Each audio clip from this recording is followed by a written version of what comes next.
finishing up the review, the last 4 problems on the review. Which net can be folded to form a hexagonal prism?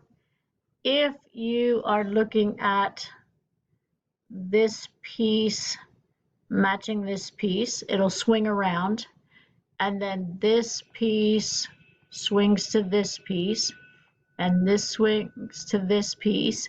It makes the wall, and then you take this and it will flip over to here, so it is A. All the other ones have an issue to it where it doesn't fold. Number 2, find the total surface area of the square pyramid. So since it's a square, I am going to do area of the square, which is 2 by 2, which is 4. And then I am going to do the area of the triangle, which is 1/2 BH. There is the base and the height, so it's 1/2 of 2 times 7, which is 7. But there's 7 here,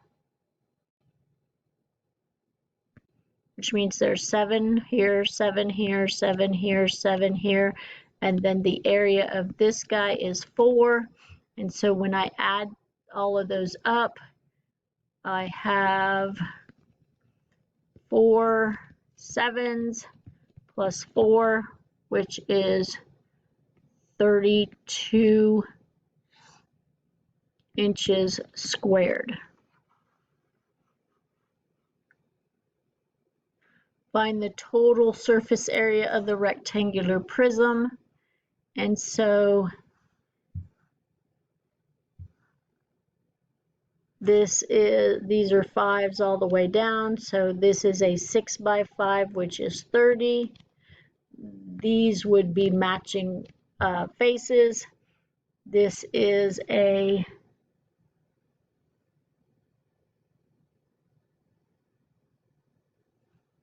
this is 6, so this would be 18, and this would be 18 because those are matching faces.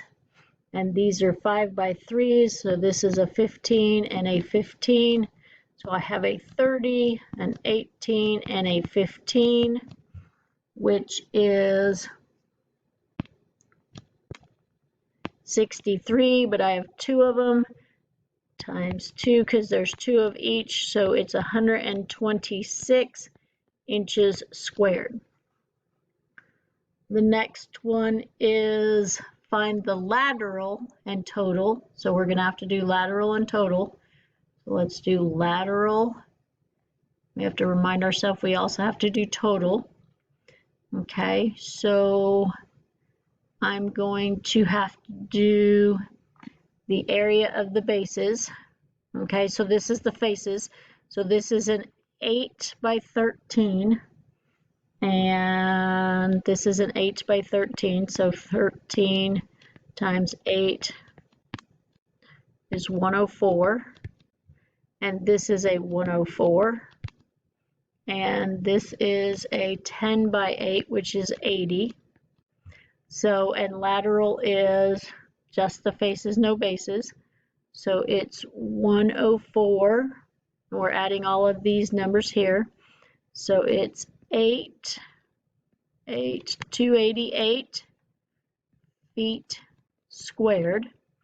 Now I'm going to have to come over and do the bases. So big B equals 1/2 BH, which is 1/2 10 times 12, which is 60, but I have 2 of them, so it's 120. So 2B equals 120. And I'm adding 120 to the lateral, which is going to be 8,408 feet squared. So in order to do the area of a triangle, understand that you have to take the perpendicular pieces where that's the base and that's the height. Isosceles means that's equal, and we have all of that taken care of. So that is the conclusion of the review. The test will be on Jamboard. On Jamboard, my emphasis is to show work. It is going to be an untimed test, which means the emphasis is on shown work. I want your formulas written, I want your substitution shown, and I want you to follow all the instructions on the test because you need to show me your thought process. If you have any questions, please attend office hours.